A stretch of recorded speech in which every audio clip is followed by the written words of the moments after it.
la, la loi sur la protection des témoins et des victimes vous confère beaucoup de droits.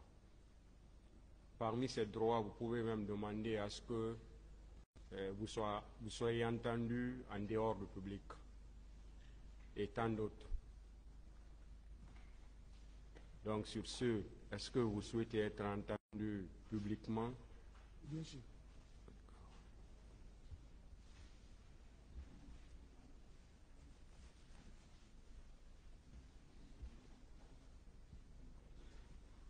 D'accord. Est-ce que vous pouvez reprendre votre nom? Je m'appelle Ansman Kamara. Vous avez quel âge? Je suis né le 15 août 1966 à Beila. Votre profession? Fonctionnaire de police. Où vous êtes domicilié? Je suis logé à Kagbelen Plateau. Vous avez dû, ou vous connaissez peut-être certains accusés, et vous avez vu défiler ici les parties civiles, ou certaines, je ne sais pas, est-ce que vous avez des liens avec certains parmi eux? Merci, Monsieur le Président. Avant de commencer ma déposition, je voudrais profiter de votre micro pour souhaiter mes condoléances aux disparus. Bon, d'abord, est-ce que vous avez des liens avec certains? La plupart des accusés sont des collègues. Des collègues. Est-ce qu'il y a des liens de parenté? Pas de liens de parenté, non. On s'est connus dans les forces de défense et de sécurité. Est-ce qu'il y a des liens de subordination? Ah, ils sont tous des chefs à moi. Ils sont tous? Ils étaient tous des chefs à moi au moment des faits. Présentement, est-ce qu'il y a des liens de subordination entre vous? Non. Vous travaillez pour eux ou bien certains d'entre eux travaillent pour vous? Non, mon statut actuel a dépassé ça. Les parties civiles que vous connaissez dans cette procédure, est-ce qu'il y a des liens de parenté entre vous et certains d'entre elles? Je n'en connais même pas. Alors, on va vous faire prêter le serment du témoin. Ok. Vous comparaissez devant ce tribunal en tant que témoin Bien dans sûr. cette affaire. Oui. Et le témoin, c'est celui qui a vécu les faits. Ok. Ou celui qui a entendu dire certaines choses. Ça Ok. dépendra de l'appréciation du tribunal. Ok. C'est ça le témoin. Oui. Et je vous informe également que le faux témoignage est un délit qui est prévu et puni par la loi. Ok.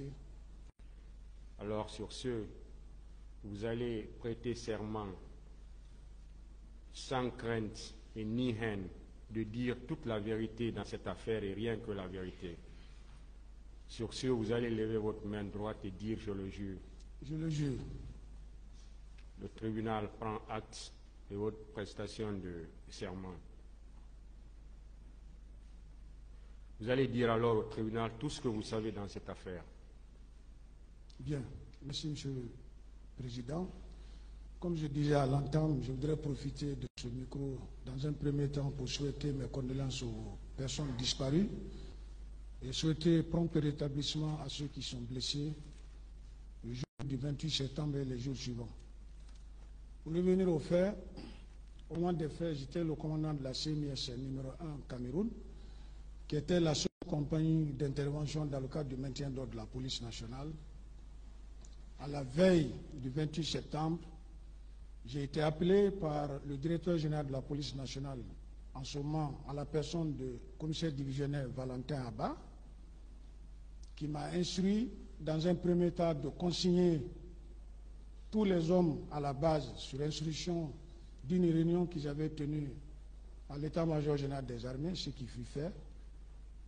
Et le soir plus tard, il m'a dit que la manifestation est interdite, mais après planification, que je devais planifier mes hommes de la cimenterie en passant par l'Ansanaïa jusqu'à la périphérie du stade.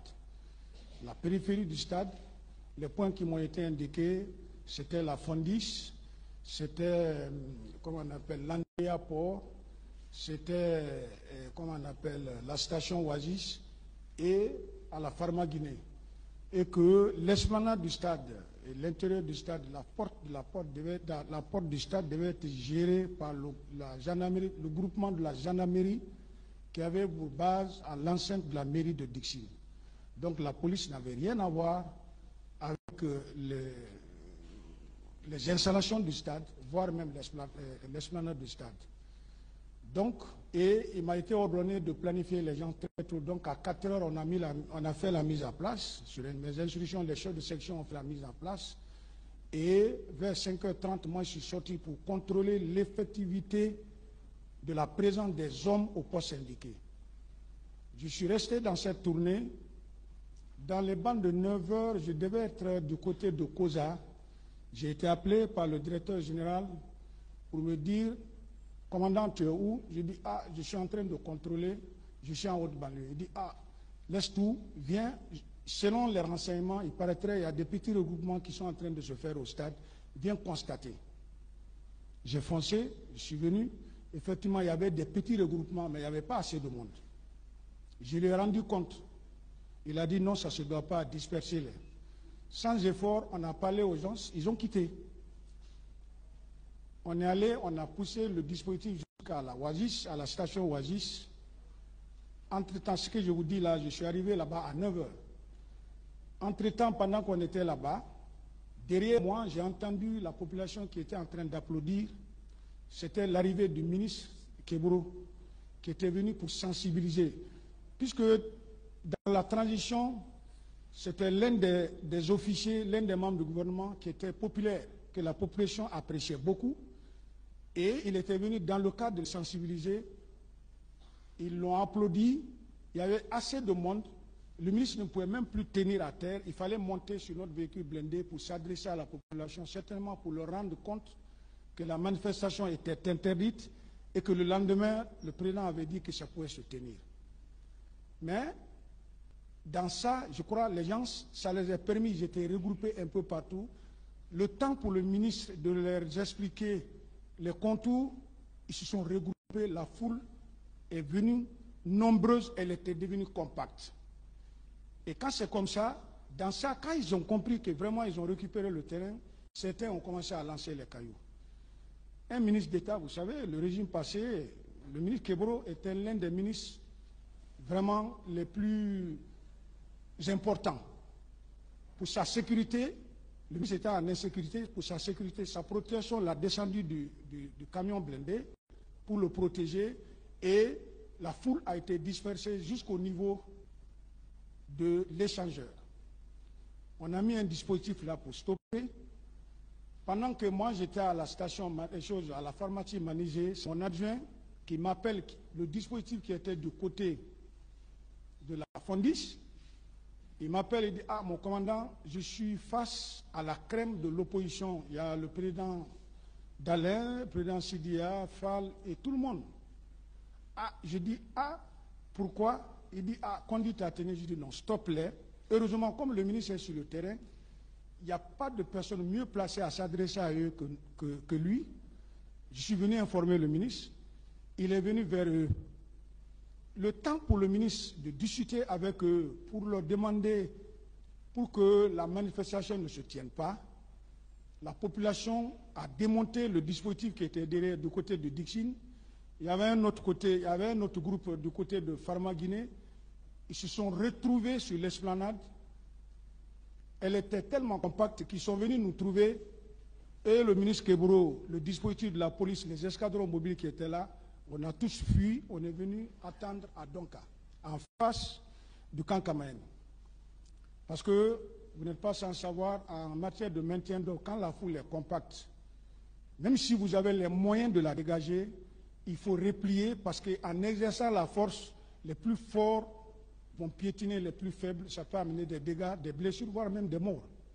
Donc nous avons replié. Autant pour nous de recevoir des instructions ou leur laisser, puisque déjà, à partir du moment déjà qu'ils ont chassé les forces de l'ordre, c'est déjà une infraction. Ils commettent, après on va constater. Vers les 13 heures, on a vu encore le ministre venir la route de la Fondis jusqu'à l'esplanade, à la rentrée du stade, tout était barricadé. Mais avec des obstacles qu'une seule personne ne pouvait pas. Il a fallu même nos camions blindés, les Mamba, pour dégager certains obstacles. Donc presque on a perdu plus d'1 heure de temps, on est en train d'enlever les obstacles, parce que le ministre Kebro est venu dire de libérer la route pour permettre aux gens de circuler. Pendant qu'on était en train de dégager la route, on a réussi, à peine qu'on est arrivé sur l'esplanade du stade. Vous avez vu, il y a un studio photo Star qui était là en ce moment. Je ne sais pas si elle existe maintenant ou pas. À peine que moi, mes unités, on arrivait là, ça coïncidait à l'arrivée des militaires. J'ai vu 2 camionnettes de l'armée. Vous savez, la présidence, la protection du président Dadis, ils avaient 2 camionnettes Toyota, très bas. Les agents s'asseyaient dos à dos. Ça pouvait prendre autant. J'ai vu 2 de ça, plus un véhicule de commandement. Je ne sais pas qui commandait. Les agents sont descendus, ils sont rentrés dans le stade. Entre-temps, j'ai vu le commandant Toumba qui venait seul. J'ai entendu ici dire que j'ai vu qu'il est militaire, d'accord, mais je l'ai vu venir à pied, mais en foulée, c'est-à-dire à pas géant, pour rejoindre les autres. Mais ça trouvait déjà, les éléments qui sont venus dans le camion étaient déjà rentrés dans le stade. Mais ça fait déjà des coups de sommation. Et puisque nous-mêmes, les moyens lacrymogènes qu'on avait étaient finis, et on était désarmés, nous-mêmes on s'en sentait en danger. J'ai pris tous les éléments parce que moi, ma compagnie, tout le monde n'était pas avec moi. La brigade qui était avec moi, je les ai pris, on est rentré au commissariat spécial du stade. Je dis, là où nous sommes là, nous, notre mission est terminée. Là où les militaires débarquent, ou surtout où il y a les armes, on ne peut pas. Donc, on est rentré là. C'est là où on est resté. Les militaires sont rentrés. Il y a eu des tirs. Quelque temps après, j'étais arrêté à la sortie du commissariat spécial du stade. J'ai vu le commandant Toumba venir avec des leaders protégés, venir les embarquer blessés, venir les embarquer. Je ne savais pas où il les amenait en ce moment-là. Je ne peux pas dire qu'il les envoyait parce que je n'ai pas communiqué avec lui. C'est ici que j'ai appris qu'il les envoyait à la clinique. Mais réellement, il était en train de les protéger. Ils étaient dans ses mains. Ils n'étaient pas menacés. Suivi après du ministre Kebro aussi, qui avait certains leaders, y compris le président de l'UFDG. Ils sont partis. Nous étions là. Après, tout le monde a quitté. Il y a eu un silence de mort. J'ai cherché à joindre le commissaire le directeur général, M. Valentin, à travers le numéro du chef de cabinet Toupou, parce que j'ai essayé le DG, ça ne passait pas. Je suis passé par le chef de cabinet, je dis où vous êtes. Il me dit qu'ils sont au camp Samori, ils sont au PC. Parce que je crois qu'il y a un poste de commandement qui avait été installé, où les chefs de corps se retrouvaient pour suivre les événements en direct. Et les radios privées venaient d'être créées, donc on pouvait suivre en direct ce qui se passait. J'ai dit, tout travail cessant, dit au DG de venir constater ce qui se passe maintenant au stade et il va rendre compte à qui de droit. Aussitôt, ils sont venus, parce que nous, on n'a pas pu rentrer dans le stade, mais le stade annexe, la rentrée principale du stade annexe, il y a des gens qui étaient fracturés, ils étaient blessés, ils se débrouillaient, il fallait les porter assistance.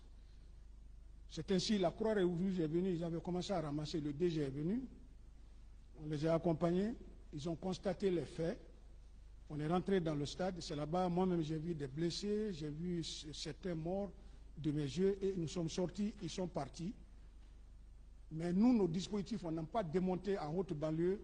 La brigade qui était avec moi, parce que j'étais avec 2 groupes d'intervention, de 5-5, ça fait 10, nous sommes rentrés à la base. Pour aller gérer, parce qu'il y avait des raflés qu'on avait emmenés à ma base, pour aller gérer et essayer de contrôler les autres, de ne pas quitter à leur poste, parce que déjà la situation était dans les mains des militaires. C'est là-bas, moi, ma mission s'est arrêtée, je n'ai plus rien suivi après. Voilà, Monsieur le Président, c'est ce que je sais.